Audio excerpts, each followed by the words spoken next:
2절 같이 읽어봅니다. 내가 잘지라도 마음은 깨었는데 나의 사랑하는 자의 소리가 들리는구나.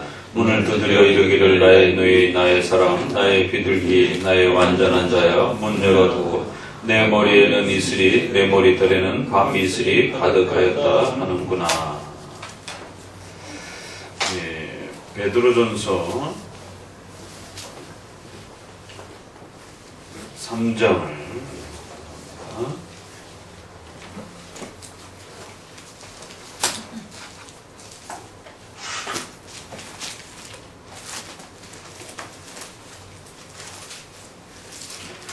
베드로전서 3장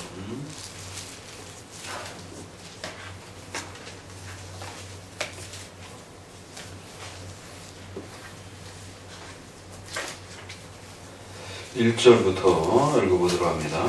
아내된 자들아 이와 같이 자기 남편에게 순복하라. 이는 혹 도를 순종치 않는 자라도 말미암지 않고 그 아내의 행위로 말미암아 음모를 얻게 하려 함이니 너희 두려워하며 정결한 행위를 꾸미라.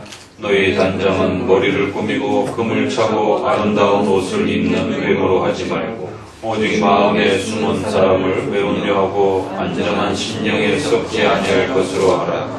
이는 하나님 앞에 값진 것이다.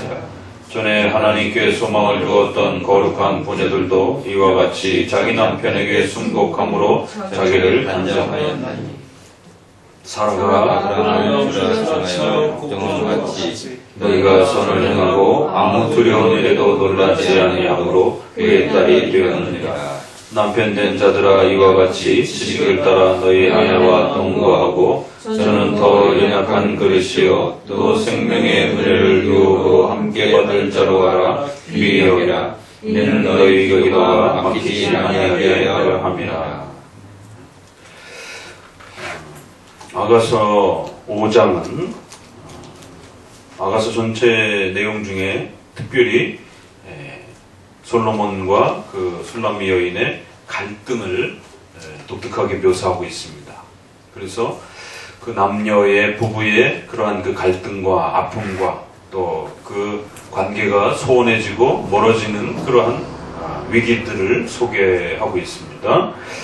또 그러한 그 관계가 다시 사랑으로 화목되어지는 이제 이러한 그 부부지간의 다툼과 화해, 사랑 이러한 그 주제가 아주 집중적으로 이렇게 소개가 되면서 그러한 남녀간의 부부의 이러한 또 가정의 화목함과 또 이런 화해함들을 또 어떻게 이루어가는 것인지 또 그것이 붕괴되지 않도록 그런 위험으로부터 그 가정이 붕괴되지 않도록 또 어떤 하나님의 뜻을 또 우리가 바라봐야 하는지 이러한 문법적이고 또 역사적인 그런 배경들을 통해서 더 나아가서는 이제 예표론적으로 장차 또 그리스도와 교회 성도들 간의 그 관계의 신앙적인 이 연합의 관계가 때로는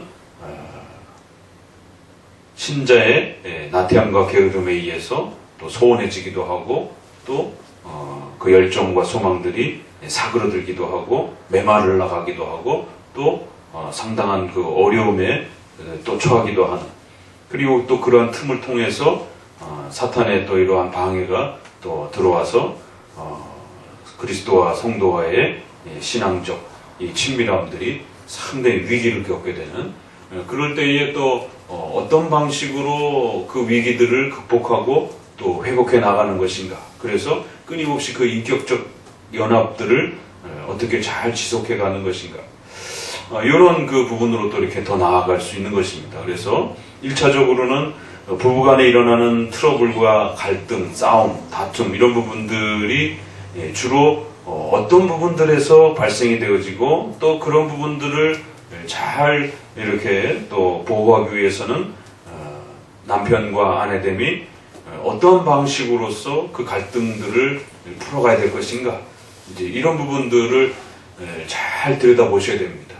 그래야 그 부부의 예표론적인 부부의 이러한 그 모습들을 그리스도의 교회와의 관계에 그 모형으로 이렇게 연결시킬 때에 그 부부관계의 모든 걸 다 말하진 않지만 특별히 부부의 그 친밀함이 어떤 이유 때문에 심각한 위기를 겪게 되고 그 위기로부터 어떻게 또 부부가 인격적 연합을 회복해가는 것인가, 이런 부분들은 충분히 그리스도와 성도 간의 그 관계성에 대한 부분들을 충분히 말해줄 수 있다는 것이죠.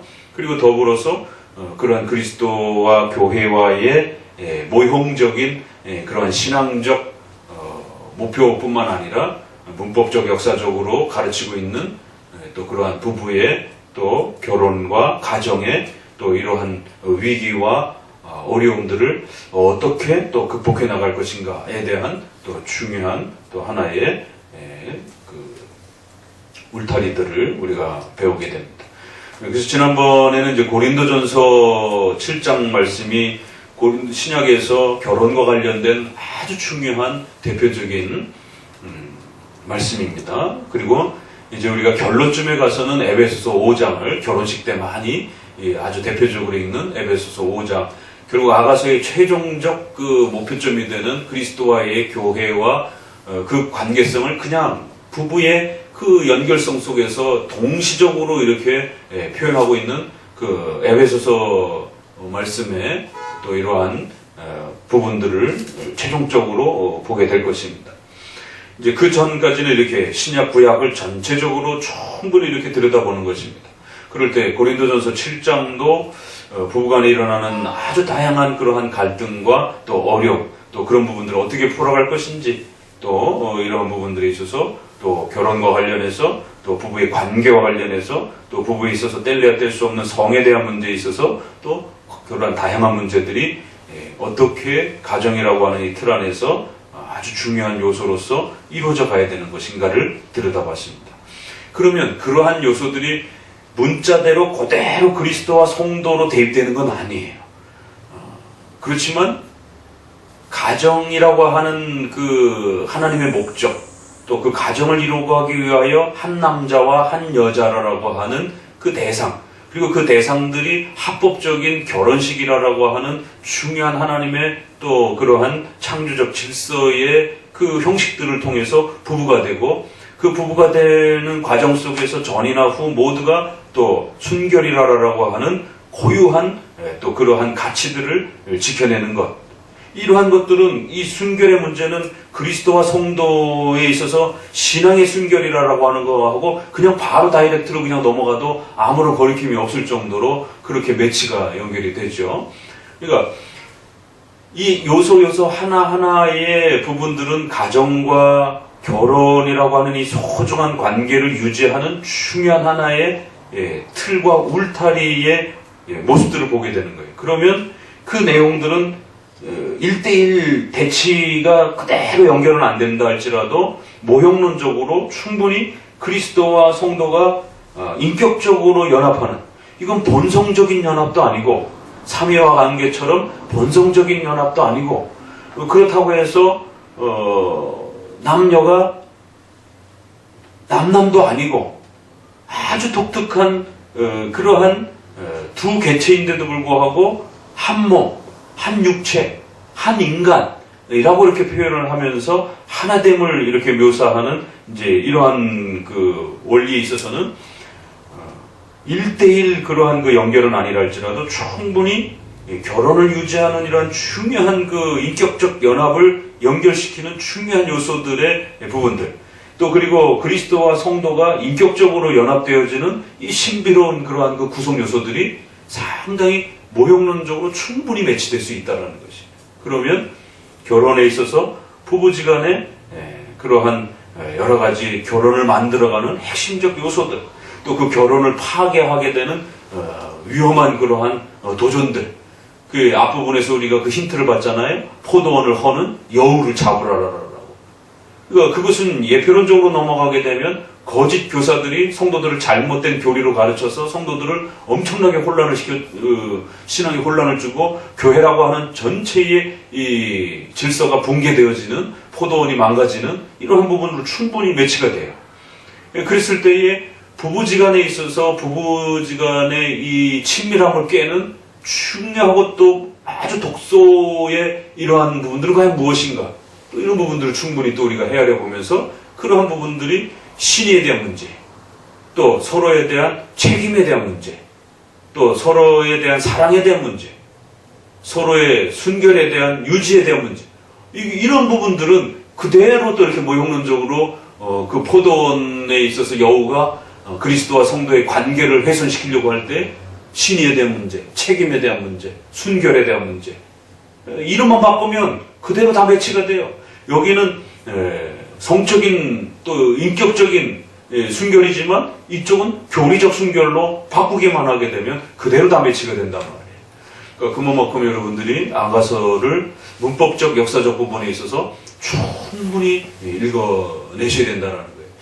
그러니까 이제 좀 아쉬움은 기존에 이제 우리의 주석서들이 청교도들의 주석서도 그냥 다이렉트로 문법도 제대로 다 안 읽고 그냥 조금 읽다가 바로 그냥 모형론으로 해서 그냥 그리스도에 대한 그 내용으로 바로 뛰어들어가요. 그러니까 좀 아쉬움이 많이 있어요. 그러니까 러더포드가 소개하는 게 짤막짤막한 그런 어떤 이런 표현들도 러더포드의 많은 그 작품들에서 상당히 아가서들을 즐겨 쓰고 사용하는데, 근데 바로 그냥 다이렉트로 그냥 그리스도와 교회와의 관계 속에 연결된 걸로 끌어내다 보니까 이게 어떤 배경 속에서 나왔는지, 항상 성경 해석은 문법적, 역사적 해석을 토대로 해서 교리적 해석이 나올 때만이 가장 객관성이 있는 겁니다. 그냥 어떤 특정한 구절에서 확 교리를 끌어내버리게 되면 자칫 잘못하면 객관성을 손상받게 되고, 지난번 토마스 왓슨 읽을 때도 끝나고 나서 또 강사님이 또 이렇게 질문을 하기도 했었는데, 거기서 인용되어지는 많은 구절들이 우리가 봤을 때 좀 안 맞는 것 같은, 매치가 잘 안 되는, 왜 청교도들이 이런 구절을 여기다가 연결했었을까, 이계명에다가. 그러면 이제 대부분은 일단 우리가 틀렸다라고 먼저 생각하고 접근을 하셔야 돼요. 우리가 이해를 못한다라는 걸. 왜냐하면 실력 차이가 우리가 훨씬 미진하니까. 그러니까 저분들은 뭔가 더 다른 거를, 더 깊은 거를 본 거고 우리는 아직 거기를 못 보고 있기 때문에 그게 이상해 보이는 거지. 그러니까 우리가 그 수준에 올라가면 충분히 이분들이 왜 이렇게 인용했는지가 좀 이해가 될 텐데, 아직 우리는 아직 수준이 한참 미치기 때문에 일단 우리가 틀렸다라고 이렇게 좀 더 생각하고 천천히 이렇게 기다리면서 공부해 가면서 항상 접근을 해야 된다. 물론 그분들도 실수한 부분이 있을 수 있겠죠. 그러나 우리가 실수하는 것보다 훨씬 적다라는 거죠. 근데 이제 그런 면에서 이제 이 교리적인 부분은 출중함이 있는데, 이분들이 어떤 배경 속에서 그걸 끌어냈는지에 대해서 우리에게 소개가 안 되다 보니까, 우리가 그분들이 막바로 교리적인 부분을 말하는 때는 틀림이 없지만, 거의 틀린 부분이 적지만, 우리가 다이렉트로 어떤 구절을 가지고 이게 교리가 이렇다 이래버리게 되면 다르게 생각하는 사람에 대해서 이제 논쟁이 돼버리게 되고 싸움이 나버리게 되면, 당신 그렇게 생각하는 근거가 어디 있어? 너는 네가 그렇게 생각하는 근거가 어디 있어? 이러면 이제 포도원을 허는 작은 여우라면은 여러분, 작은 여우 중에서도 특별히 어떤 여우를 조심해야 될까요? 뭐 이러다 보면 이제 작은 여우는 또 이제 더더욱 그 교리 중에서 뭐 기독론입니다, 또 이렇게 가게 되면 한두 끝도 없는 것이에요. 그러니까 그렇게 되면 정말 자칫 잘못하면 교리를 들고 풍유적 해석에 빠지게 되는 이제 이러한 딜레마에 빠질 수도 있는 위험성이 있습니다. 그래서 충분히 문법적이고 역사적인 부분들을 읽어내면서 이 아가서의 뿐만 아니라 요한계시록, 다니엘서, 에스겔서 이런 모든 부분들도 반드시 그 미래적 예언들을 또 상징적 표현들을 읽어내기 위해서는 문법적이고 역사적인 이 내용들을 충분히 읽어내면서 교리적 해석으로 결론으로 들어가야 되는 겁니다. 이제 지난번에 아가서의 그러한 갈등의 이런 부분들을 7장을 통해서 보았고, 오늘은 조금 더 다른 부분 한두 군데 보고 아가서로 들어가 보도록 합니다. 자, 베드로서에서도 이 부부관계 관련해서 이것은 7계명에도 설명에 해당이 되면서도 또 우리가 같이 봐야 될 또 중요한 구절입니다. 아내된 자들이 이와 같이 자기 남편에게 순복하라. 시작하자마자 아내된 자들에게 주는 아주 중요한 하나님의 뜻은 뭐라고요? 남편에게 순종하는 문제에 대해서 아내들은 끊임없이 고민하셔야 된다. 이건 이제 에베소서도 마찬가지입니다. 이건 이제 가정을 이루어가는 중요한 근원된 원리가 있어요. 그리스도와 성도가 연합되기 위해서는 칭의라고 하는, 그러니까 택함은 하나님께서 행하실 문제이지만 칭의와 이런 부분들의 혜택을 누리기 위해서는 우리가 회개와 믿음이라고 하는 부분을 우리가 적극적으로 고백하며 접근해야 되는 것처럼, 그리스도와 우리가 인격적으로 연합하기 위해서는 우리가 회개와 믿음이라고 하는 이 요소로 나아가야 되는 겁니다. 그런 것처럼 부부관계에 있어서 하나님이 그 관계성을 유지해주는 가장 절대적 요소들이 있다는 거죠. 그것은 순결에 대한 인격, 마음에 대한 순결과 육체에 대한 순결을 다 포함하는 것이죠. 그것은 좀 더 외향적인 원칙론이라고 한다면 간음에 대한 문제. 두 번째는 좀 더 사상에 대한 내적인 것에 대한 문제라고 한다면 아내된 자매들은 자기 남편에게 어떻게 순종할 것인가에 대한 이 가치, 성경이 아내들에게 순종을 말씀할 때에 이 가치를 여성으로서 어떻게 이해하고 소화해내야 될 것인가에 대한 이 큰 과제가 있습니다. 더더구나 우리가 유교사회였을 때는 이것이 굉장히 쉽게 설명이 됐었습니다. 그러나 지금처럼 이제 여성 인권 시대, 여성 상위 시대, 여성 평등 시대를 넘어서 이제는 여성 상위 시대로 넘어가고 있어요. 사회 각 분야 부분들에서. 그렇기 때문에 이제 이러한 사회적 변화와 패러다임 앞에 과연 기독교는, 교회는, 또 크리스찬 젊은 청년들은 어떤 세계관과 결혼관으로서 서야 할 것인가? 이거 굉장히 중요합니다. 더더구나 페미니즘이 사회에 아주 중요한 어떤 이런 여성 상위적 평등을 넘어서서 여성 상위적인 어떤 가치관을 그동안의 피해 때문에 그 반대로 이렇게 몰아가는 이러한 그 풍토 속에서 성경의 이러한 그 질서상으로서 여성을 남자 아래 두는 존재론적으로, 구원론적으로는 동등하지만 교회론적으로는 달라요. 이 차이를 명심하셔야 됩니다. 성도와 목회자의 관계도 구원론에 있어서는, 신론에 있어서는 동등합니다. 하나님이 누구를 택하시는가, 누구를 구원하시는가에 있어서는 만인 제사장의 원리로서 모두가 동등한, 평등한 대우를 하나님으로부터 받는 것입니다. 칭의가 목회자라고 해서 이제 갓 신입 성도라고 해서 칭의가 다를 수 있나요?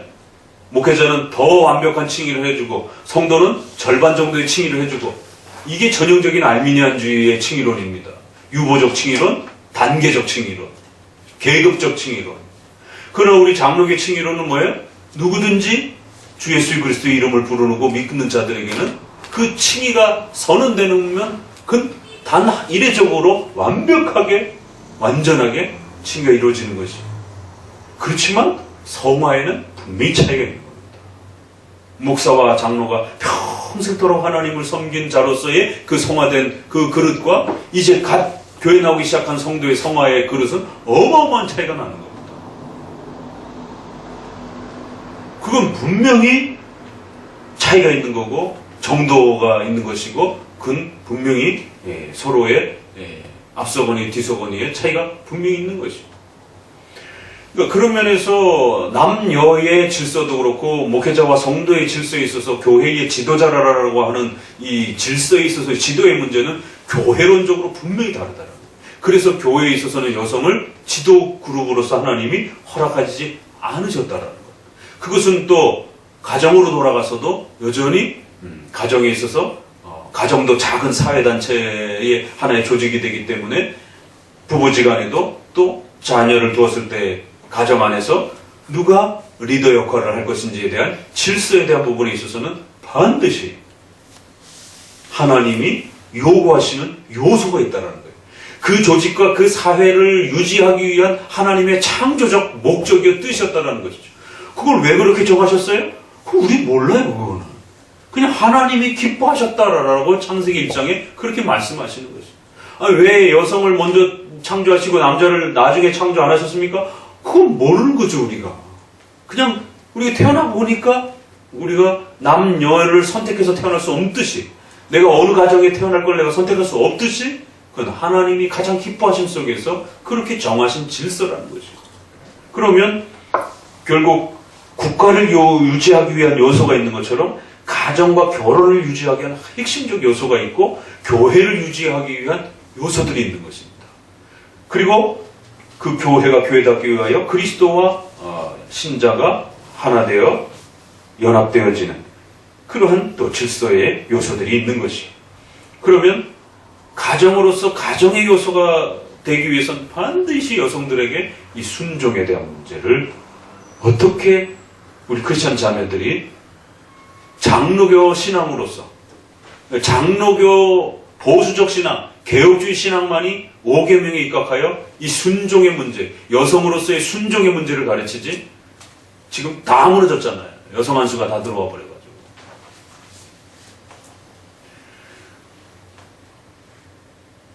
질서상의 이 순종의 문제, 존재론의 순종의 문제가 아니라 남존 여비의 유교적 그런 차이의 문제, 그런 접근이 아니라 그건 존재론적인 차별을 말하는 거잖아요. 우리는 질서적인 차이를 말하는 겁니다. 그랬을 때 하나님이 그 리더십과 지도권을 남편에게 주었다는 것. 그래서 아내 된 자는 그 질서에 순복하고 순종하는 여부에 따라 그 가정의 가정의 승패 여부가 좌우지된다는 거예요.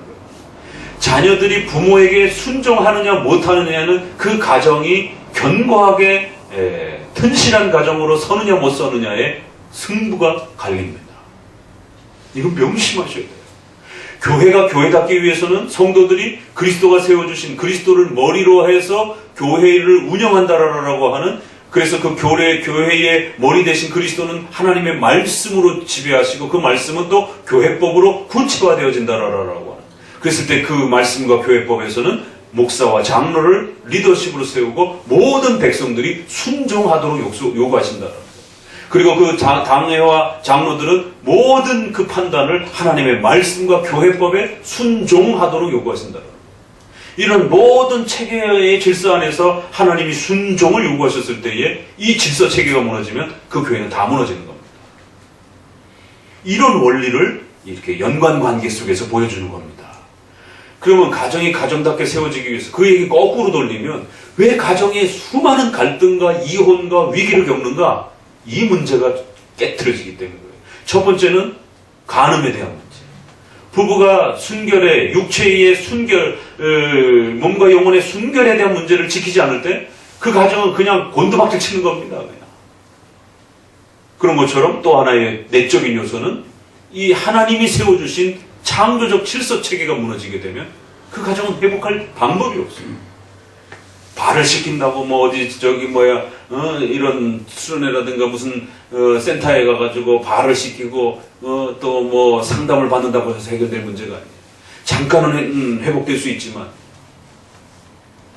남자가 남자로서 하나님이 주신 그 책무, 여성이 여성으로서 하나님이 주신 그 책무를 창조적 질서 안에서 회복하고 그것을 그 가정 안에 세워가려고 애를 쓰려고 노력할 때 하나님의 말씀이 소개되어지고 그 말씀이 펼쳐지는 곳에 성령 하나님이 역사하시는, 이것이 성경의 약속이에요.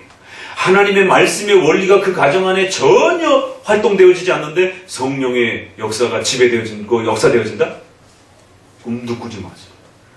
그렇게 되면 신비주의가 되는 겁니다.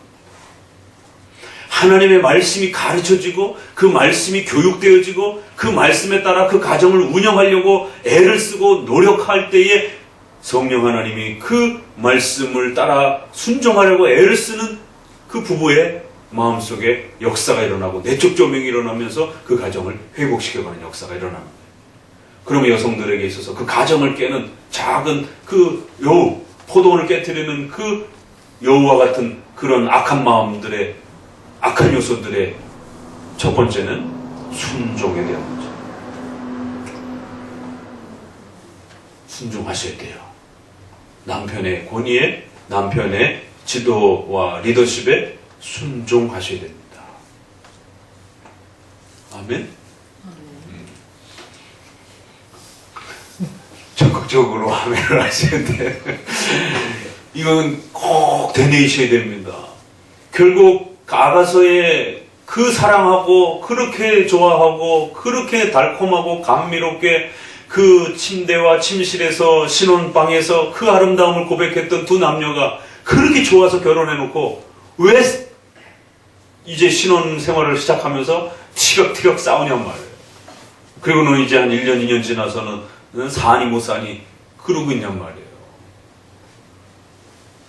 이 질서에 대한 문제, 이 순종에 대한 문제를 여성들이 어떻게 해결해 갈 것인가. 그러면 순종에는 반드시 세 가지가 따라붙어야 됩니다.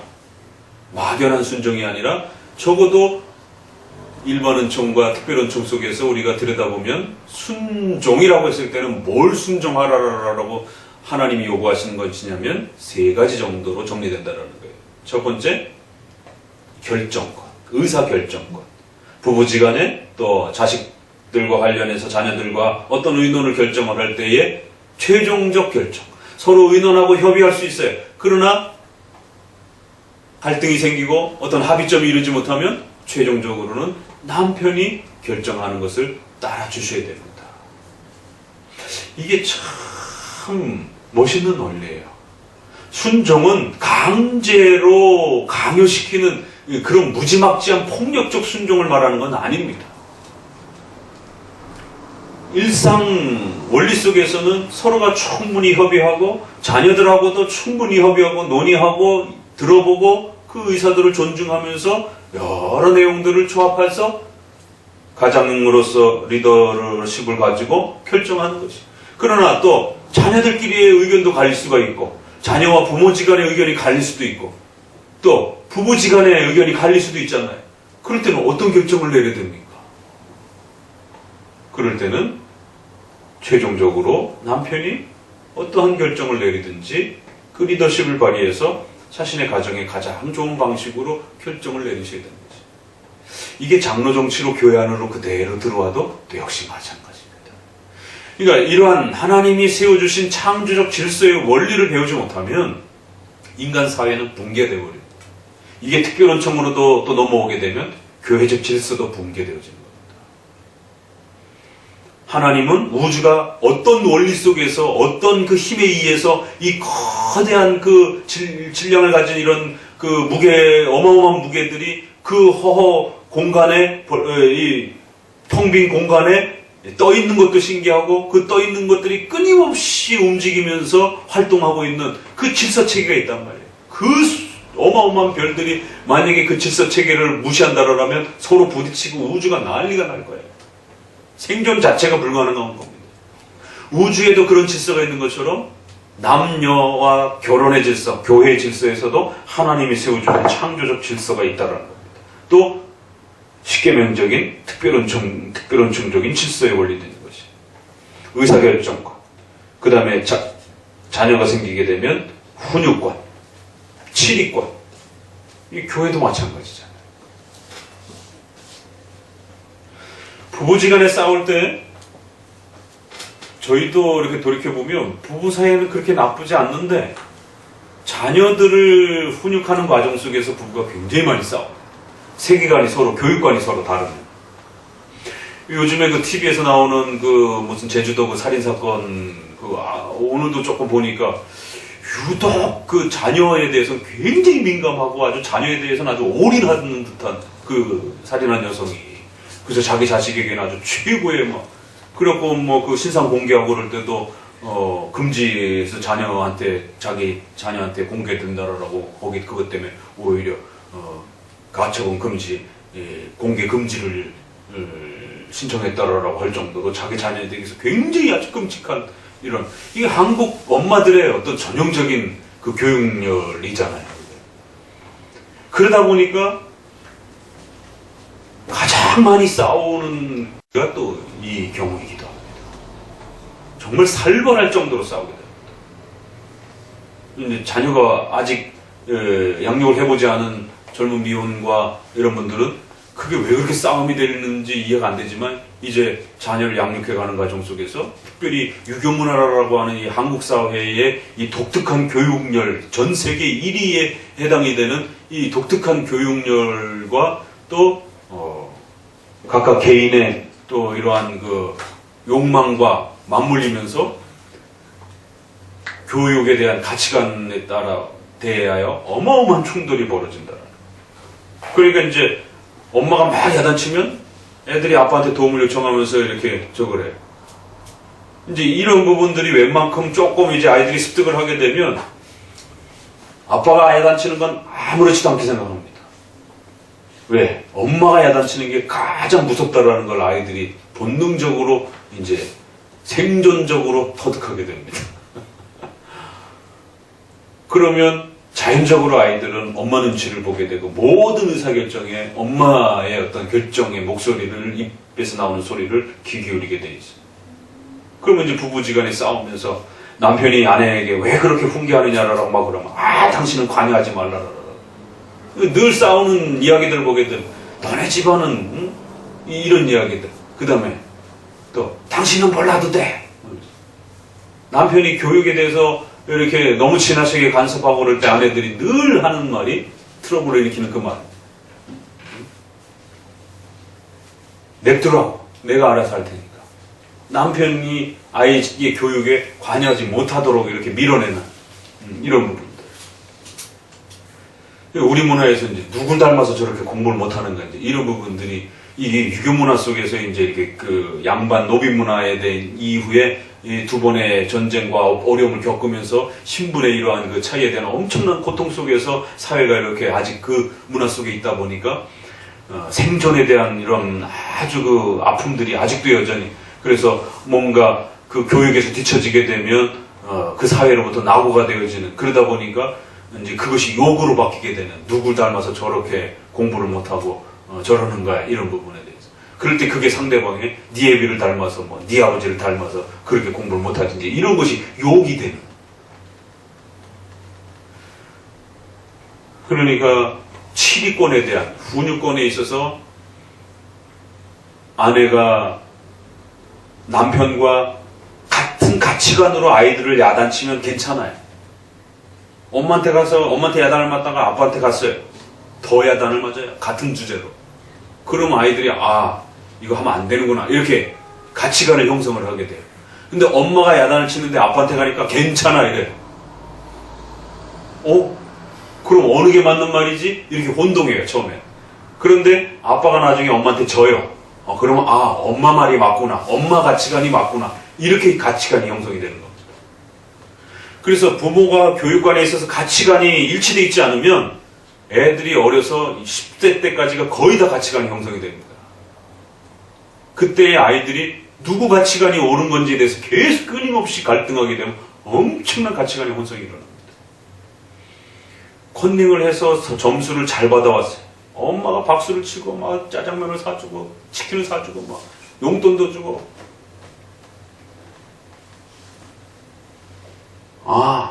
거짓을 해서라도 결과가 좋으면 되는구나. 이 가치관을 애들이 배우게 됩니다. 컨닝을 해서 이런 거 부모들은 다 알잖아요. 아이들이 수준 알기 때문에. 아이들이 거짓말할 때의 그 얼굴 표정과 눈빛 하나만 봐도 부모들은 다 안단 말이에요. 그 알면서도 넘어가는 거예요. 왜? 성적 결과가 좋으니까. 그렇지만 그걸 거꾸로 아이의 성적보다도 그 거짓말에 대해서 혹독하게 훈계를 하게 되면 거짓말을 하면 안 되는구나. 이게 좋은 가치관으로 남는 거지. 그래서 이제 저희 아이들 같은 경우도 어려서 이렇게 학교에서 성적 갖고 이렇게 혼을 내거나 그런 경우는 거의 없습니다. 어떨 때는 참 이렇게 민망한 점수를 받아와서도 그런데 애들하고 싸우고 왔다? 그러면 이제 우리 한국 사람한테 넌 몇 대 때렸냐 이런 게 주된 관심이란 말이에요. 그러면 내가 맞았는가 안 맞았는가 이런 부분에 그럼 자연적으로 어려서부터 내가 맞으면 한 대 더 때려야 되는구나. 이게 이제 가치관으로 형성이 된단 말이에요. 그러나 성경적 가치관은 6계명에 입각해서 싸움에 대한 심각성, 또 폭력에 대한 심각성, 그 싸움에 대한 어떤 원인을 묻고 확인해주고 그 싸움에 있어서 그 욱하는 그 폭력성을 절제하지 못한 것에 대해서 훈계해야 되고 야단쳐야 되고, 또 거짓말한 것에 대해서 아주 호되게 회초리를 맞아야 되고, 이런 부분들이 가치관으로 형성이 됐을 때 인격화되어져 가는 것이. 그러니까 치리권에 있어서 부모가 반드시 일치를 해내야 되고, 만약에 혼동이 되면 남편의 일단 치리권에 일부러라도 쫓아가셔야 돼요. 부부가 나중에 조율을 하더라도. 왜? 리더십이 혼선을 일으키게 되면 아이들의 가치관에 엄청난 치명타를 입습니다. 국가를 운영할 때도요, 어떤 국가가 경제 위기에 처했을 때, 그렇잖아요. 경제수석하고 경제 그 부총리하고 청와대의 어떤 경제수석이라든가 실장이라든가 이렇게 했을 때 이게 조율이 안 되면 이쪽에서 이러라고 그러는데 저쪽에서 저러라고 반대를 얘기하고, 거기다 한국은행에 어떤 그 결정하고 이게 매치가 안 되면 국가와 기업하는 사람들은 어마어마한 혼선을 겪게 되고, 자칫 잘못하면 국가의 백성들의 위기를 불러일으킬 수 있는, 부족한 결정이라도 일단 일치를 이루어야 된다는 거예요. 그러니까 이런 치리권에 대한 문제. 그 다음에 세 번째가 뭐죠? 재정권. 결국 그 모든 것들을 실물을 실천해가는 삶의 중요한 요소가 되는 재정과 관련해서 어떻게 집행할 것인가 관련했을 때 재정권에 대한 순종에 대한 문제. 그러니까 대략 순종에 가장 순종하기 어려운 내용들은 이 세 가지 정도예요. 나머지 부분들도 있지만 나머지에 비해서는 이 세 가지는 훨씬 월등한 자매들이 순종하기 어려운 요소들이라는 거예요. 그래서 제가 결혼하는 자매들한테는 반드시 이 부분을 각인시키고 또 각인시키는 거예요. 당신의 가정이 위기를 겪게 되면 반드시 이 세 가지를 먼저 점검해 보시라고. 자매 입장에서. 남편하고 최근에 사이가 소원해지고 관계가 가정이 위기에 겪어지고 어떤 아픔을 겪는다. 그러면 이 세 가지를 들여다보시고, 외적으로 간음에 대한 문제 아닌 이상에는 내적으로 이 세 가지 문제, 순종에 대한 문제를 들여다보셔야 돼요. 순종과 사랑의 법칙이라고 이렇게 표현을 하는 거예요. 그래서 여성에게는 순종의 요구를 하나님이 하시고, 남성에게는 내 몸처럼 내 아내를 사랑하라라고 이렇게 요구하십니다. 성경 그 어디에도 내 아내에게 순종하라라고 복종하라라고 성경이 명령하고 있지 않습니다. 일관되게 내 아내를 내 몸처럼 사랑하라라고 요구하고 계셔요. 자, 그러면서 이제 다음 단계로 넘어가 보게 되면, 그래서 이 아브람 얘기를 다시 꺼내잖아요. 이 신약의 이야기를 하는데 아브람 얘기를 꺼내다가 사라와 아브람의 그 관계의 그 가정의 구약의 그 이야기를 꺼내다가 신약의 모범으로 소개를 하면서 하나의 규범을 소개를 하는 것입니다. 그래서 외적인 이런 화려함을 꾸미는데 신경을 쓰기보다 오히려 남편에게 그 질서상에서 어떻게 순종할 것인가에 대한 너의 마음을 어떻게 다스려갈 것인가에 대해서, 이 부분에 대해서 하나님 앞에 몸부림쳐야 된다는 거예요. 이는 하나님 앞에서 아주 값진 것이다. 전에 하나님께 소망을 두었던 모든 부녀들이, 모든 자매들이 그러한 질서들을 따라왔다는 것이. 이건 너만의 문제가 아니라는 거예요. 신구약의 모든 그 자매들이 그렇게 살아왔다는 것이. 엄청난 표현이죠. 이건 페미니즘, 현대 여성권에 대한 문제가 아니라 문화의 문제가 아니라는 겁니다. 하나님의 창조적 질서라는 거예요. 그리고 7절로 가서는 남편 된 자들아 이와 같이 지식을 따라, 굉장히 어려운 말이 있습니다.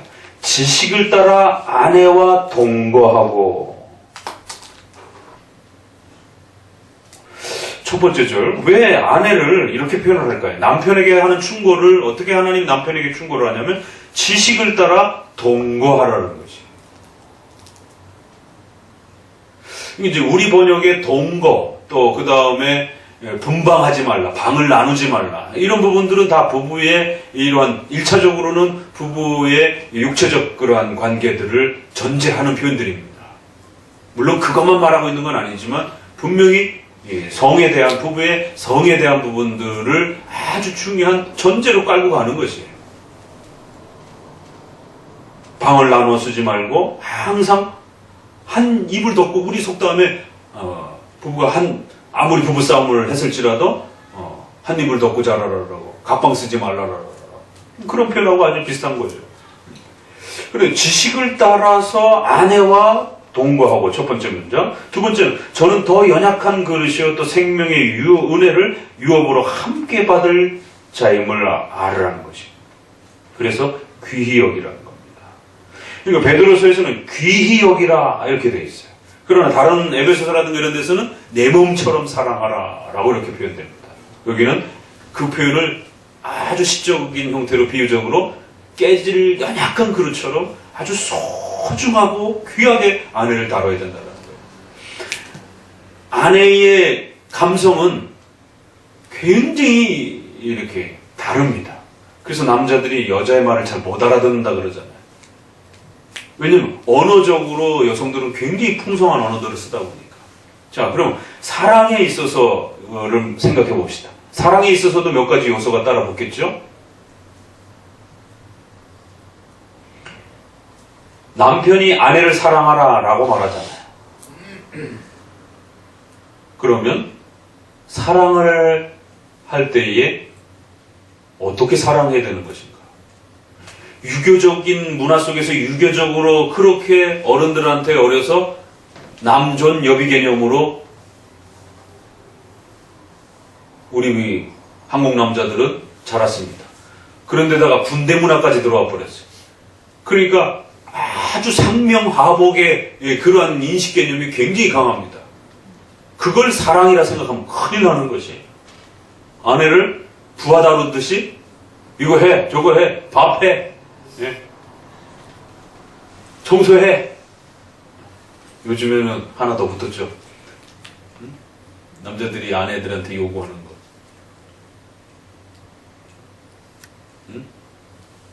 몰라? 왜, 난, 그렇지.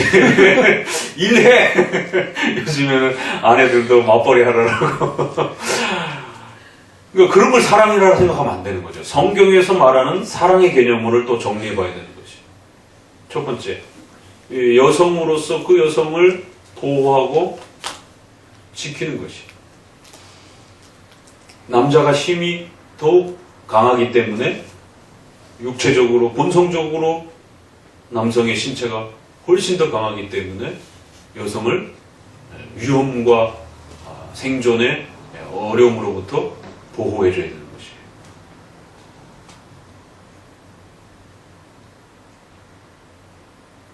그 생존의 보호는 외부의 위험으로부터 보호와 동시적으로 모든 외적인 폭력으로부터 남편이 아내의 목숨과 생명을 지켜야 되는 것입니다. 그러라고 남편에겐 힘이 있는 거예요. 근육에 힘이 있는 겁니다. 그래서 외부의 강도와 전쟁과 이런 모든 위협으로부터 아내를 지키기 위해서 그 힘을 쓰는 것이. 두 번째, 그 힘은 외부의 폭력과 압력이 없을 때는 먹여 살리는 쪽으로 또 발휘가 되는 것이죠. 그러니까 노동에 대한 책임. 그 좋은 힘을 갖고 뭘 쓰겠어요? 노동을 해야 되는 겁니다. 그래서 땀을 흘려서 그 얻은 양식을 가지고 아내를 먹여 살려야 돼요. 똑같이 사냥을 해도 달리는 속도가 다르잖아요. 던지는 속도가 다르고. 그 원시 사회에서 생각해 보게 되면 남자와 여자가 사냥을 하게 되면 누가 더 사냥을 잘하겠습니까? 당연히 남자가 사냥을 더 잘할 수밖에 없는 것이죠. 먹여 살려야 되는 책임. 그게 사랑인 것이. 외부의 적으로부터 아내의 생명을 지키는 것이 사랑인 것입니다. 두 번째는 먹여 살리는 것이 사랑인 것입니다. 요즘에는 맞벌이 이제 어떤 형태도 있는 것이지만 그건 예외적인 형태로 이제 우리가 존중을 하는 차원일 뿐이지 보편적인 어떤 원리에 있어서는 남편이 열심히 노동을 해야 되는 거예요. 그래서 남편에게는 생리가 없는 겁니다. 일반적 차원에서 생각하면 남자에게 생리가 있으면 막 전쟁하다가 잠깐만 배야 이러면서 이럴 수는 없잖아요. 그러니까 남자에게는 그런 모든 것으로부터 자유함을 주고 온통 그 에너지와 힘을 동원해서 노동과 또 적으로부터 아내를 지킬 수 있도록 먹여 살릴 수 있도록 아내에게는 출산의 책임과 의무가 지어지는 것처럼 그건 창조적 질서라는 것이. 아니 애를 이렇게 배가지고 전쟁할 수는 없잖아요. 전쟁 자체가 불가능하지 않습니까? 그러면 어느 해에 임신은 많이 이렇게 여성이 됐어요. 그러면 징집을 해갖고 그러면 징집을 해야 되는데 어떡할까요? 전쟁은 임박해 있고 임신 많이 그 해에 임신을 많이 했으니까 올해는 징집을 안 합니다. 이럽니까? 지금 저기 코앞에 있는데 그건 생존적으로 그럴 수 없다라는 거죠. 그렇기 때문에 남녀의 차이 부분에 있어서 분명히 남성이 가지고 있는 힘의 목적은 반드시 여성을 노동을 통해서 먹여 살려야 돼요. 세 번째로 사랑은 남자들이 대답해봐요. 이 사랑이 뭔 줄 알아야 이 결혼을 하지. 남자들이 생각하는 사랑.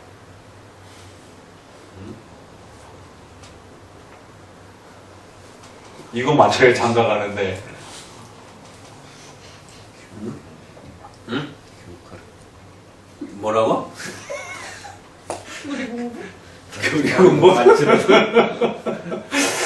뭐? 그것도, 뭐, 4개, 5개로 들어갈 수 있는데, 다 포함하면 그 안에 세 번째 안에 들어가는, 요소가 될 수도 있어요.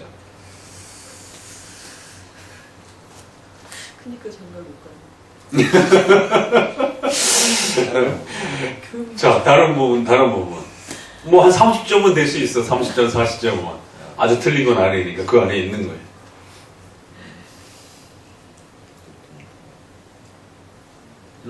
장가 갈 때가 아직 안 된다. 다들 이거 맞춰야 돼. 남자들은 남자들이 생각하는 사랑이란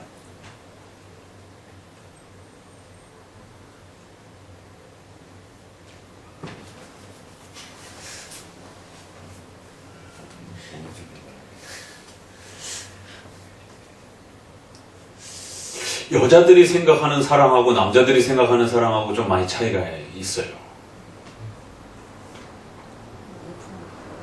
기본적으로 같은 것도 있지만 다른 것도 있어요.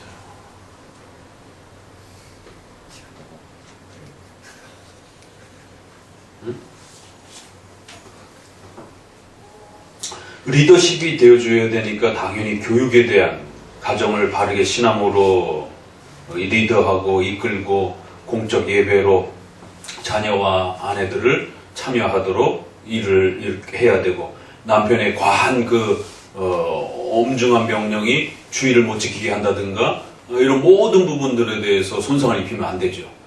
그래서 성경은 남자들에게 부모에게 상전에게 안식일 명령을 하는 겁니다. 여자에게 그 안식일 명령을 직접 명령 들어주지 않았어요. 그 종들을 쉬게 하라 라고 했을 때 그 상전도 되지만 집안에서 노비들을 또 노예를 데리고 있는 가장으로서 집안의 모든 간호들이 쉴 수 있도록 그래서 공적 예배에 참석할 수 있도록 고대 사회에서는 그건 결정권은 남자가 가지고 있었기 때문에 여성에게 하는 명령은 아니란 말이에요. 그만큼 리더십에 대한 부분이 중요한 요소가 되는 것이죠.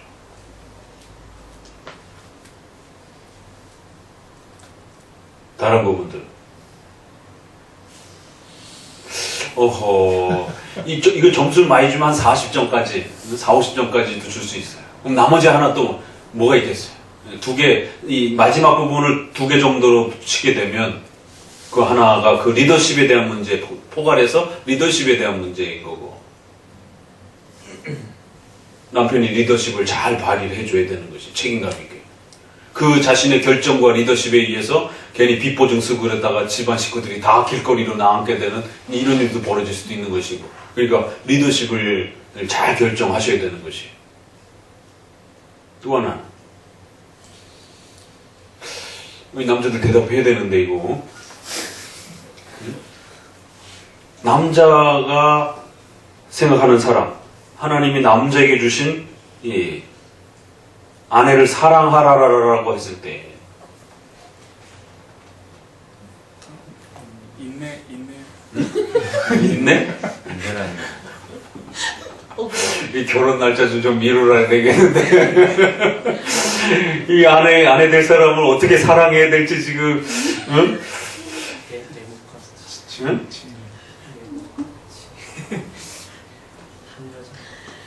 아내 될 사람을 아내를 어떻게 사랑해야 되는 거예요?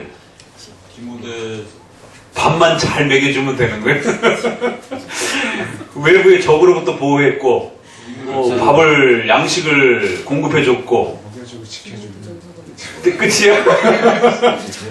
돈 벌어다 그래서 이혼하는 사람 많잖아. 옛날에 사람과 전쟁이 보게 되면 남자들이 항상 당황하는 게 내가 바람을 폈어 뭐 했어 내가 뼈 빠지게 일을 해줬는데 도대체 뭐해 뭐가 문제야 이러면서 싸우면서 결국에 이제 이혼에 돌입하잖아. 그러니까 남자가 생각하는 사랑의 개념을 이해를 못하는 거예요. 여자가 필요로 하는 그 사랑을 공급해줘야 되는데 남자는 그걸 안 주는 거예요. 그러니까 여성은 보호도 받고 먹고도 사는데 사랑받지 못한다고 여기는 겁니다. 감정에 원초적인 거예요. 공감 능력을 해줘야 돼. 원초적인 거예요. 뭘 멈추셨게. 그 사람. 왜? 안 하죠. 의무를 남편이 의무를 뭔 거? 되게 어렵지 않게. 큰일 났네요. 이 사랑 얘기, 이 연애부터 다시 가르쳐야 되겠구만, 이게. 여성도 남성도 외적인 요소는 성에 대한 순결에 대한 문제일 수 있는 것이죠. 정조에 대한 문제인 것이고, 지금 우리가 말하는 건 복종과 사랑이라고 하는 좀 더 내적인 원리와 관련해서 이야기하고 있는 것이. 그러면 남자들에게 있어서 세 가지란 보호와 먹임과 그 다음에 세 번째는 나만 바라봐. 리더십을 발휘하면서 가정에 있어서는 가장으로서 리더십을 발휘하면서 이 세 번째 거는 이 외적인 내용하고 많이 맞물리게 돼요. 그래서 외적인 것의 정조이기도 하지만 내적인 것으로 들어오게 되면 여성들은 희한하죠. 남성들이 바람을 안 펴도 남자가 바람 폈다고 그래요.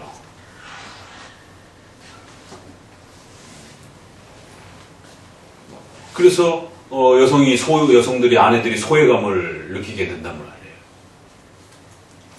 그러니까 그런 면에서 외적인 것과 이 세 번적인 것이 좀 더 맞물리면서 여성이 여성으로서 사랑을 받고 그렇게 귀하게 여기라 귀하게 여김을 받는다고 생각하게 되면 가장 순종적이고 가장 헌신적인 그런 아내가 되어집니다. 그런데 사랑받지 못한다고 생각하게 되면 판을 다 깨버려요. 온유월에 뭐라 그러지? 서리가 내릴 정도로 여성의 마음이 이렇게 한이 맺힌다라고 이렇게 하면서. 그러니까 이 세 번째는 리더십에 해당이 되는 질서적인 면도 있는 거고 남녀와 관련해서 여성을 어떻게 존중하고 그 함께 포함하면 다 그 안에 들어갈 수 있는 것이 외적인 요소와 관련해서는 단지 육체적인 그런 정죄의 문제뿐만 아니라 내적인 마음의 그러한 가치에 있어서 정말 그 안에만 바라볼 수 있는. 그러니까 남자들은 이게 이제 성적인 호르몬과 에너지 때문도 그렇고 끊임없이 이 성적인 이런 부분들이 폭발하다 보니까 결국 그 눈이 자꾸 바깥으로 이렇게 쏠리게 되는. 그래서 정조는 지키고 있는데 아내를 사랑하지 않는 이런 희한한 일들이 벌어지는 거죠. 여성들은 그게 거의 같이 가거든요. 그런데 남성들은 이 성적 에너지가 워낙 강하면서 그것이 끊임없이 이렇게 표출되어지고 그러다 보니까 또 그 힘과 에너지를 훨씬 더 강하게 갖고 있다 보니까 이 세 번째 부분에서 자신의 아내에 대한 그 고유한 가치들을 이렇게 잘 인정하고 그것을 이렇게 그럼 이제 그걸 다른 이렇게 심리학적으로 좀 이야기를 한다라면 공감 능력이 떨어지는 남성들의 독특한 그러한 그게 언어적 폭력으로 나타나기도 하고 또 육체적 폭력으로 나타나기도 하고 어떤 학대, 방임, 유기로 나타나기도 하고 가정 안에서 그 아내를 완전히 방치하는 그래서 정조를 지켜가는데도 뭐예요? 아내에게 남편으로서 여성으로서 성적인 이런 부분들에 대한 어떤 책임과 의무들 아무것도 행하지도 않기도 하고 그러니까 여러 형태로 여성이 학대를 당할 수 있는 그런 면에서 리더십이라고 하는 것 안에다 포함시켜서 이야기할 수도 있고 또 따로 좀 분리한다라면 자신의 아내를 내 몸과 같이 사랑하라라고 했던 그 의미들을 좀 더 충분하게 좀 더 접근하면서 이해해 봐야 됩니다. 그래서 여성을 아내로서, 아내를 여성으로서 사랑하는 그 가치가 무엇인가에 대해서 그 이제 남편들이 제일 많이 핀잔을 받는 게 여자는 70, 80이 돼도 여자라는 이런 일반 은총의 말들이 있어요. 남성들은 그걸 이해를 못하는 거예요. 그래서 아주머니건 아가씨건 아줌마건 간에 그 여성이 가지고 있는 고유한 그 가치에 대해서 아름답다, 예쁩니다 라고 존중하고 귀하게 여겼을 때 그 여성들이 자신의 정체성과 존재감에 있어서 굉장히 그 존재감에 자존감이 이렇게 높아지고 자신의 정체감에 대해서 굉장히 이렇게 높은 그 마음을 가지고 기뻐하는 것에 대해서 남자들은 잘 이해를 못합니다. 여성들, 그 목사님이 이렇게 얘기를 하면은, 목사님 무슨 구닥다리, 조선시대 어떤 여성들이, 우리는 맨날 남자들이 사랑이 갈급해서 그런 건가요? 그런 차원이 아니라, 여성의 고유한 그 성경의 창조적 질서를 말하는 것이. 그래서 여성이 아내로서, 그러니까 아내들이 늘 불평하는 게, 내가 부엌대기냐지, 이런 말. 그러니까 아내는 여성으로서 존중받고 싶은 거예요. 여성으로서 사랑받고 싶은 것이. 그러니까 애 낳고 이제 10년, 20년 되고 그러면 여성으로서 보지를 않는 남편이 아내를. 아내는 여전히 죽을 때까지 그 남편에게 여자로서 존중받고 싶은 겁니다. 애 엄마로서가 아니라. 아내로서보다도. 그 남자의 여자로서 사랑받고 또 한 남자의 여성으로서 비슷한 말처럼 느껴지지만 아내라는 말과 여자라는 말은 분명히 어감의 차이가 있어요. 아내를 그냥 친구처럼 이렇게 생각하면 살아갈 수도 있어요. 그러나 더 좋은 건 아내를 여성으로서 대할 수 있는 나이가 들어서 할머니가 되어도 자신의 아내를 항상 여성으로서 인정하고 존중하고 그 여성으로서의 가치들을 높여주고 이해해주는 그러니까 그런 그 고유성에 대한 부분들을 세 번째에다가 둔다라면 이렇게 정도 포괄이 될 수 있어요. 그래서 이 9절은 7절은 남편 된 자들아. 그러니까 에베소서는 어떻게 보면 훨씬 쉬워요. 내 몸처럼 사랑해라. 그러면 남자들이 얼핏 알아들어요. 자기 몸처럼 사랑해라. 라라라라고 하면. 근데 이 베드로서는 어려워요. 남편 된 자들아 지식을 따라 너희 아내와 동거하고. 지식 이렇게 되면 분명히 이것은 하나님의 말씀을 전제한 표현이 되겠죠. 성경의 가르침과 교리의 이러한 전체적인 그 의무와 책임 속에서 남편이 지켜야 하고 남편이 세워가야 될 다양한 그러한 책임성들. 이 책임성은 세 가지를 다 포함하는 겁니다. 이러한 모든 그 책임성이 하나님의 말씀으로서 남편의 책임으로 반드시 그 아내를 책임져야 될 그런 자로서 책임감을 갖고 살아야 된다는 거죠. 그러면서도 또 여성에게 있어서는 하나님께서 그 아담에게 주셨던 거룩한 그 사명감을 같이 나눌 수 있는 자로 세워주신 것처럼 아담과 하와의 관계 속에서 까딱 잘못하면 우리가 그 아담에게 있어서 우리가 좀 고민해 보면 죄 전에보다도 죄 이후에 충분히 그럴 수 있어요. 추론해 보게 되면 남자들의 그 이기심 때문에 약속은 아담이 받았잖아요. 하와가 직접 받은 건 아니거든요. 선악과 명령을 받고 난 이후에 창조한단 말이에요. 아내를. 그러니까 이제 죄 전에는 서로 사랑했으니까 그렇지 않았을 텐데 죄가 발생되고 난 이후에는 하나님 앞에서 구원의 문제라든가 교회적 문제라든가 신앙의 문제라든가 이런 모든 삶의 문제에서 힘도 우월하죠. 하나님의 약속도 자기가 가지고 있다 생각하죠.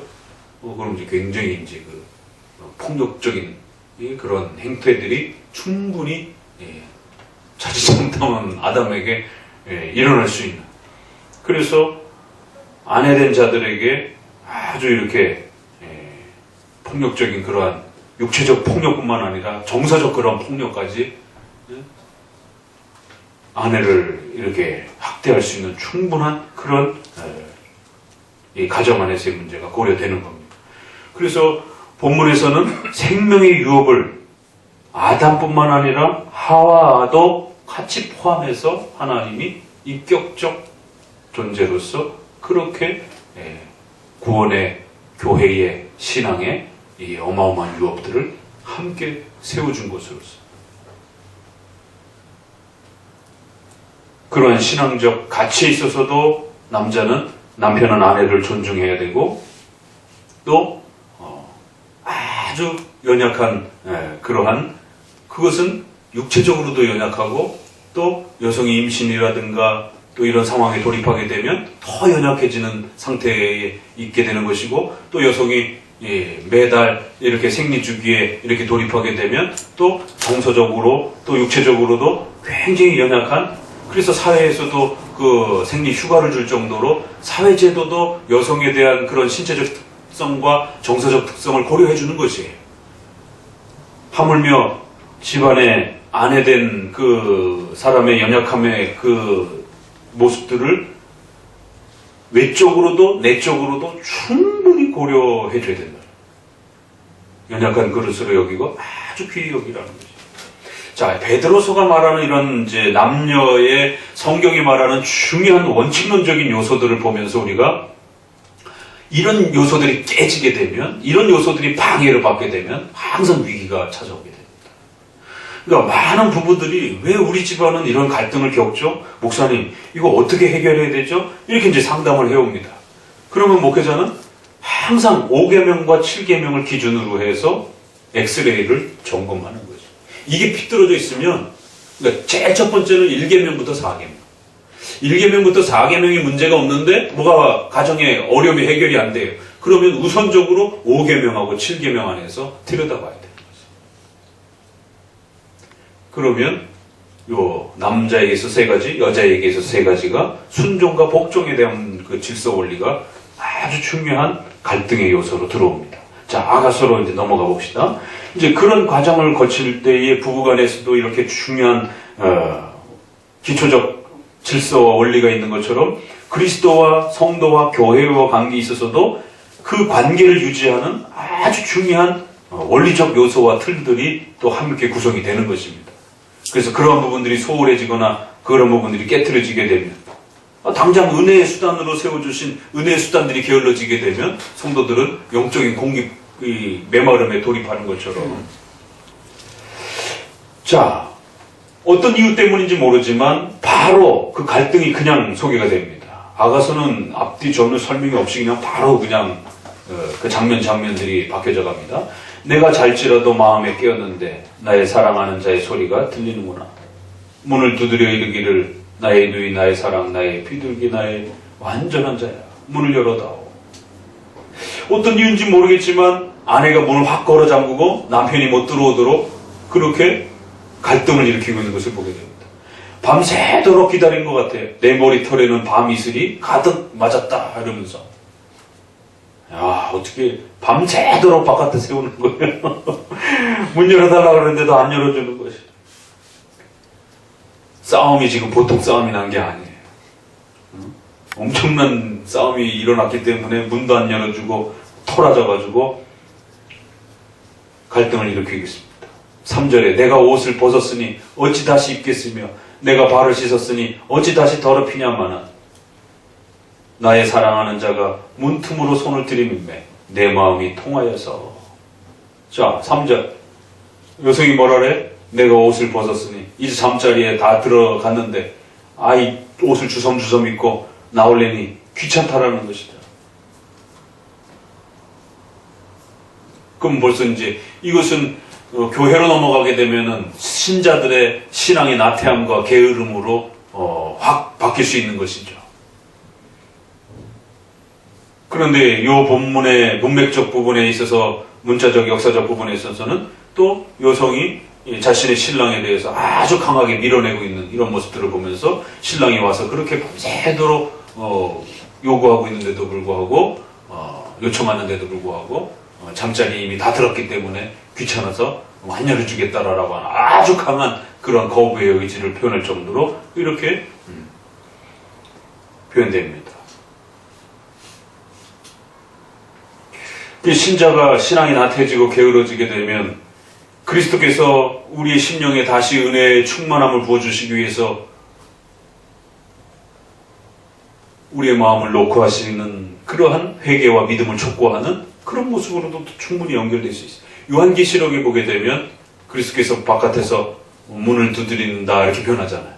누구든지 그 소리를 듣고 문을 열면 주께서 우리 안에 들어오셔서 은혜의 충만함을 또 새롭게 하시겠다라고 합니다.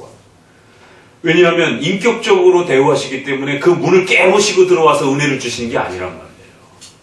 항상 인격적 관계에서 제1원인, 제2원인 이루어가시기 때문에 성도가 또 나태해지고 게을러지면 그러한 또 침체기가 오래 가는 것입니다. 성령 하나님의 내적인 충만함의 은혜를 통해서 주권적인 은혜를 통해서 회복이 되기도 하지만 또 우리 안에 회개와 믿음에 대한 각성과 자발성을 통해서 또 회복되기도 하는 것이에요. 그게 어느 게 먼저인지 우리는 인식하기가 어려운 거예요. 논리적으로는 우리가 하나님의 은혜가 먼저다라고 말할 수 있지만 그게 내 삶에서 구현될 때는 어느 게 먼저인지 인식이 되지 않는다라는 것이죠.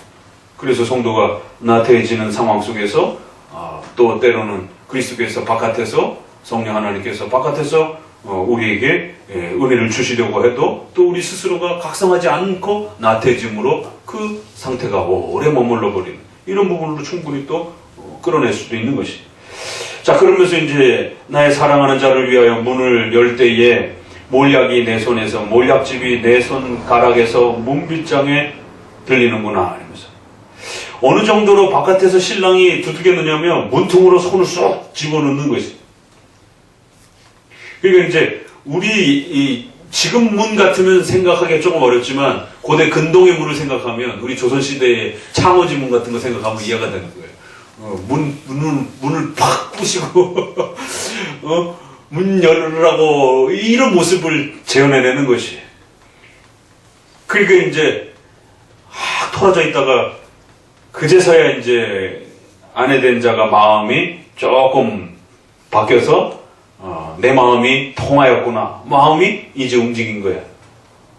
그래서 문을 열려고 문 손잡이를 잡으니까 몰약이 그 좋은 올리브향 같은 그러한 그 기름이 몰약즙이 내 손가락에 문빗장에 이렇게 막 묻는 것이. 그래서 이거를 이 술람 여인이 자기 손에 이렇게 몰약을 이렇게 바르고 신랑을 맞이할 준비를 했다는 말인지, 아니면 신랑이 아내에게 들어가기 위해서 몰약을 문지방에다가 잔뜩 발라놔가지고는 그게 만지니까 손에 막 잡힌다는 것인지, 이 학자들마다 조금 어려움은 있어요. 그래서 이렇게도 해석하고 저렇게도 해석하고. 그래서 이제 아내가 다시 남편을 받아들인다라고 하는 것은 지금 이 아가서 전체는 그러한 그 부부가 서로 친밀함을 회복하고 유지하고 그럴 때는 다시 사랑의 그 성적인 연합과 또 그러한 그 사랑의 친밀함으로 돌입하는 그러한 그 친밀함을 이렇게 하나의 그 토대로 늘 설명을 하잖아요. 그러니까 이렇게 싸웠다가 화해하는 과정을 통해서 남편을 다시 침실로 맞아들이는 거예요. 그러니까 여성이 이제 향수라든가 몰약이라든가 이런 좋은 기름으로 머리도 빗고 좀 이렇게 몸에 뿌리고 이렇게 신랑을 이제 다시 신방으로 이렇게 맞아들이려고 이렇게 다가서는 모습으로도 보일 수 있고, 또 아니면 신랑이 신부에게 들어오기 위해서 좋은 이렇게 그 멋스러운 그런 그 향으로 그렇게 준비되어서 들어오려고 이렇게 준비하는. 그러니까 이제 방향에 따라서 이제 이게 모형론으로 가면 조금 달라지겠죠. 신랑이 그렇게 몰약을 다 준비해서 이렇게 주려고 했던, 이렇게 되면 이제 예수님이 성령 하나님께서 그런 몰약은 또 새로운 성령 충만이 될 수도 있는 것이고, 그 정도에서는 우리가 예표론적으로 그렇게 연결해서 이걸 극단적으로 너무 과하게 하면 알레고리칼한 해석이 되는 겁니다. 그렇지만 그리스도께서 우리에게 은혜를 주는 방식에 있어서는 믿음을 회복하고 성령을 충만케 해주시는 것이니까 이 몰약을 얼마든지 또 말씀이라고도 해석할 수도 있고 성령 충만이라고 해석할 수 있고, 그래서 그리스도께서 바깥에서 그런 몰약들을 충분히 준비하고 우리에게 이렇게 다가와 있는데도 우리가 문을 열지 않는 이제 이런 모습으로도 해석할 수 있는 것이고, 또 반대로 아내된 자가 그 몰약과 이런 부분들을 잘 준비하고 신랑을 만난다 이러면 은혜의 수단이라든가 이런 부분들을 열심히 이렇게 잘 사용해서 신랑을 이렇게 맞아들이는 이제 이런 쪽으로도 또 이렇게 또 넘어갈 수도 있는 것입니다. 그렇게 해서 이제 신부가 문을 열었더니만 없는 거예요. 이게 아가서 5장이 참 재밌는 게 그렇게 해서 그냥 열어줘서 다시 친밀함에 화목되었더라 이러면 끝이 나면 다행인데 신랑이 도망을 했어요. 정작 마음에 이제 준비를 하고 아내된 자가 문을 열었는데 신랑이 없는 거야. 이래서 아가서가 굉장히 이제 이 5장이 짧지만 아주 이렇게 반전의 반전을 이게 거듭하는 그러한 면들이 아주 놀랍다라는 거예요. 그래서 기껏 준비하고 문을 열었는데 내가 나의 사랑하는 자를 위하여 문을 열었으나 그가 벌써 물러갔네. 그가 말할 때 내 혼이 나갔구나. 내가 그를 찾아도 못 만났고 불러도 응답이 없구나. 마음에 이제는 절망이 확 들어서 이제 우리 번역도 재밌게 잘 번역이 됐어요. 그를 위하여 문을 열었는데 그가 벌써 물러갔네. 없네. 그가 말할 때 내 혼이 완전히 나가버렸어. 속상해라. 이런 것이죠. 우리 버블이 일상 언어가 그렇잖아요. 혼이 다 쏙 빠졌다 그러잖아요. 결국에는 신랑이 없네? 내 혼이 나가버렸네. 마음이 상했네. 내가 찾아도 응답이 없네. 그러면서 성중에 행순하는 자들이 이제 신랑을 뛰쳐나간 거예요. 그래 여기저기 막 성을 헤매고 돌아다니다 보니까 아니나 다를까 하필이면 또 이 성을 순행하는 성벽을 지키는 파수자들을 만났는데, 아니 그들에게 좀 가르쳐달라고 했더니만 오히려 그들이 파수하는 자들이 나의 옷을 벗겨서 수치를 주고 핀잔을 주고 책망을 하고, 그래서 결국에는 아주 곤욕을 치르게 되는. 그러니까 여성이 그 남편을 찾아가는 과정 속에서 이 갈등이 쉽게 해결되지 않았을 때 또 다른 어려움이 이제 찾아오고, 첫 번째는 이제 문을 안 열어주는 개인 간의 다툼이었잖아요. 그런데 두 번째에 이제 이 곤욕스러운 뭐예요? 좀 더 확대가 된 거예요. 주변으로 번져가면서 이제 부부 싸움이 자녀들에게, 가족들에게까지 확대가 되면서 가족 싸움이 되게 되고, 그것이 또 사회적으로 직장과 교회까지 번지면서, 벌써 부부가 부부 싸움하고 오면 설교 다룰 때 목사님 딱 보면 얼굴 표정이 벌써 달라. 말씀을 막 감격스럽게 듣고 막 이러는 얼굴 표정이 아니에요. 뭔가 불편해가지고. 그럼 벌써 교회 생활에도 지장이 되고 직장 생활에도 지장이 되고 이런 여러 가지 형태들이 번져가면서 그 부부싸움의 이러한 부분들이 신속하게 해결되지 못할 때 어떤 어려움이 발생될 수 있는지에 대해서 또 한편으로 가르쳐주면서 이것이 또 신앙적으로 또 넘어가게 되면 그 그리스도와 신자의 이 소중한 이 은혜의 수단으로서 또 평상시에 성도가 신앙의 정조와 이런 부분들을, 교리들을 잘 지켜내지 못했을 때에 결국 그 마음이 흐트러지면서 다른 마음이 들어오게 되고, 그럴 때 엉뚱한 지도자들에게 마음을 뺏겨서 그들에게 마음 뺏겼다가 오히려 성을 순행하는 자들을 거짓 목사들이라고 이렇게 해석을 합니다. 러더포드도 그 종교개혁 당시에 가톨릭 또 국가 지도자들 이러한 리더십을 이 성에 행순하면서 여인을 폭력을 가했던 그런 자들로서 이걸 그대로 적용시켜가지고는 그렇게 교회를 괴롭히는 자들로 또 이렇게 또 적용해내기도 합니다. 그러니까 결국 그러한 신자의 신앙의 경건의 이러한 그 훈련의 부족들은 이처럼 거짓 목사와 거짓 선생들이 그 시대에 판을 치게 되는, 그래서 교회를 완전히 쑥대밭으로 만들고 교회가 공경에 처하게 되는 또 그러한 형태로 또 이렇게 모형론적으로 또 넘어갈 수도 있는 것입니다. 부부지간의 또 이러한 문제 안에서는 또 부부의 이러한 갈등들을 신속히 해결해내지 못했을 때 그것이 점점 퍼지면서 더 큰 가정의 위기를 불러일으키는, 예루살렘 여자들아 너희에게 내가 부탁한다. 너희가 나의 사랑하는 자를 만나거든 내가 사랑함으로 병이 났다라고 하려무나. 이러면서 이제 시컷 그 성 파수자들에게 곤욕을 치르고 나서는 자기 친구들에게 이렇게 부탁을 하면서 내 신랑을 찾아달라라고 간곡히 부탁하면서 자신의 마음이 그 신랑을 사모한다라고, 그러니까 빨리 신랑이 좀 돌아오기를 바라는 이제 이런 모습으로 1차 첫 번째 그 갈등이 이렇게 마무리가 됩니다.